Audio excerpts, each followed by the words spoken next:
Welcome to another session with me, Raleigh. As I go through this session, I don't know how long it will last because a lot of information I have to share. Today we talk about sourcing your research information. Now, this session is not primarily not only geared at the Csec Cxc, but anybody who is practically writing a paper to be handed in to their lecturer or teacher, whomever, professor, whomever you call those individual setting the work. Alright, so we're talking about primary sources and secondary sources of information, right? Now you have two sets of information, as I said, primary source and secondary source. What is primary source? Primary source information refers to that information that is coming from the direct source. For example, let's say that you're writing a history paper, right? Most history paper would require you to put in some amount of primary source within that paper.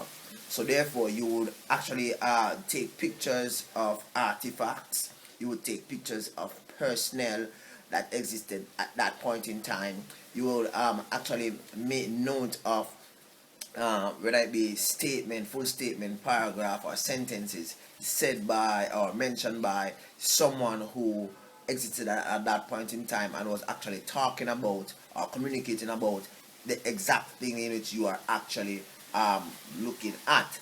Okay, for example, my son did a CXC paper on missionaries in the Caribbean, free villages.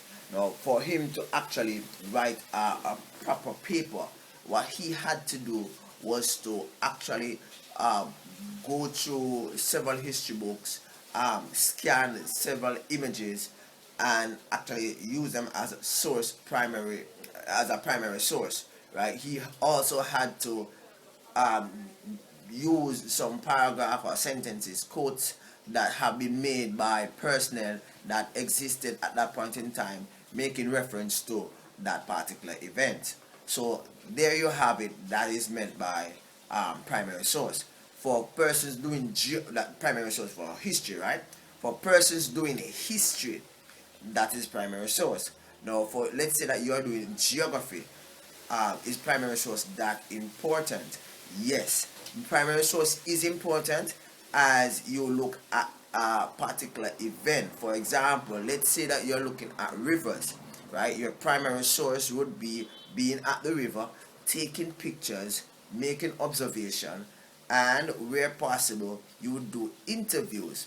Now, the interview conversation that you have with the personnel whilst on the field, that would be a primary source because you are actually getting actual information from persons who are resourceful about the situation. So that would be primary source as far as geography is concerned. You can also take pictures of the river channel.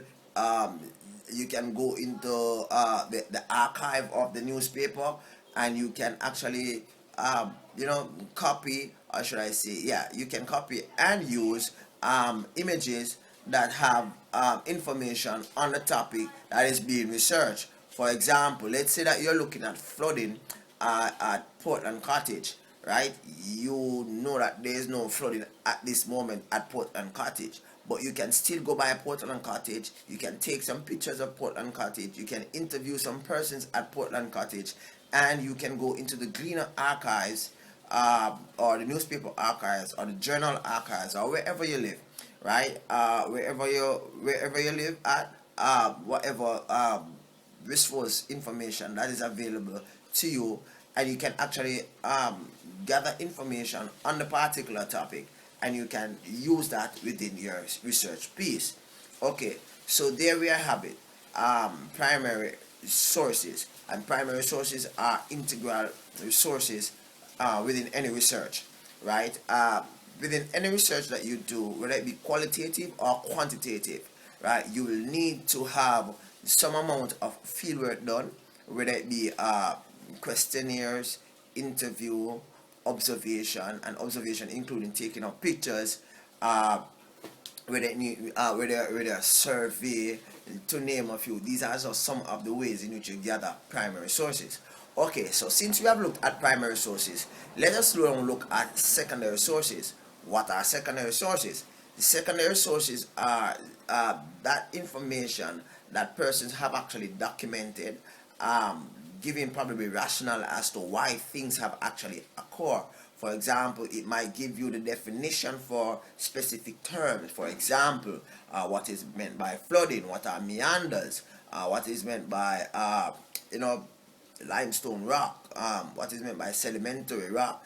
These are information that persons share that they have researched and gathered data on over several years. This is referred to as secondary sourcing.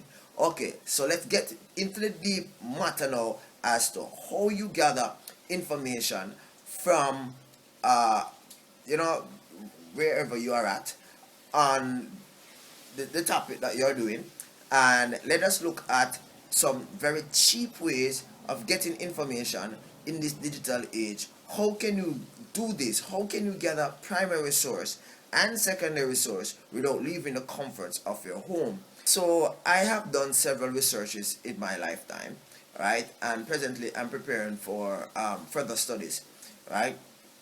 I remember when I was doing my postgraduate degree, I had issue gathering sources for my research. So it was shared with me by someone who have actually passed my stage of learning, and that you can actually use online sources, and these online sources are practically books. Now, a lot of the books online, they cost money, right? So how do you do it and you have no money? All right, so what I do, I use Amazon.com. Now, how do I use Amazon.com? Now, Amazon sells books, and several of the books that are being sold give you the option to actually browse through some of these books so as to get an idea as to what the book is all about.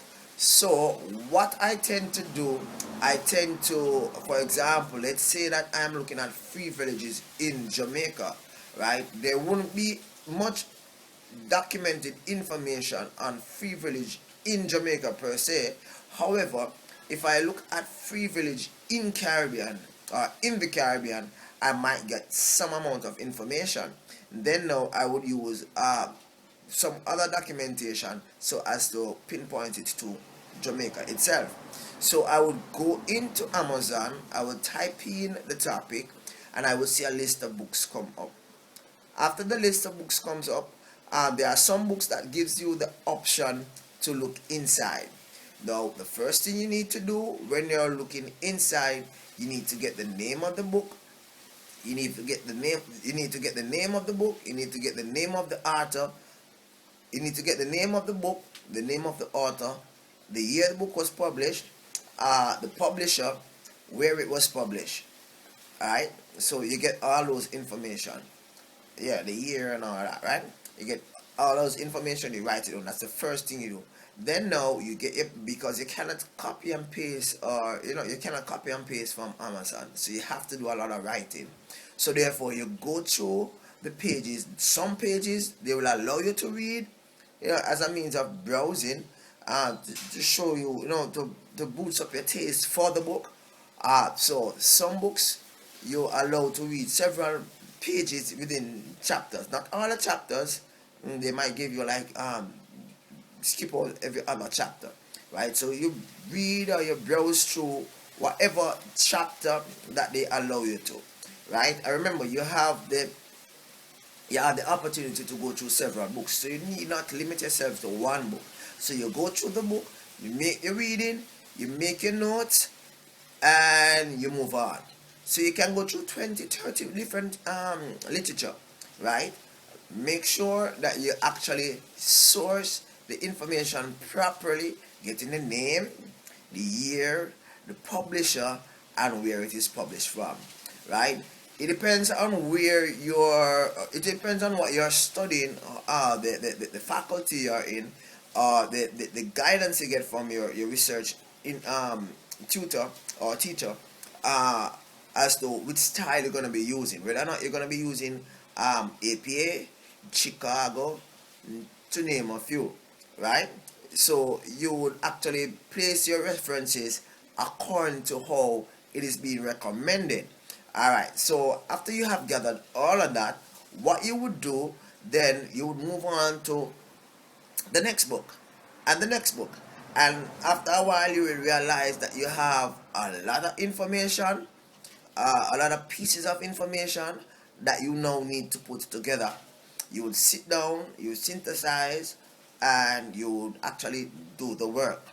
Alright, there's no easy, fast way of doing this work. You have to sit down with reasoning and using evidence of the literature you have read. Miller Brown 2016 suggested that such and such and such and such and such and such and such, and you actually rephrase the whatever you have actually written, because you don't want to have what you call copyright infringement. You don't want a situation where when the lecturer actually run your paper through the online system, they realize that you have more than the required percentage of plagiarism, right? At the end of your research, they're gonna run your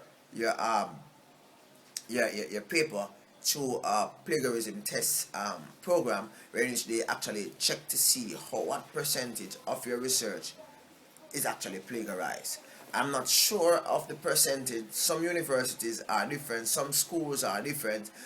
Some is 10%, 15%, 30% you are allowed to plagiarize, right? Because the computer actually looks at everything. It looks at your references, it looks at your codes, it looks at your everything, right? So if you're doing things, getting information online, you would now need to be careful as to how you phrase it, because in the digital age it is more easier for individuals to track plagiarism and copyright infringement, right? So and moving on, that what you would do, remember that your referencing must be to the T as instructed by your lecturer or by your teacher.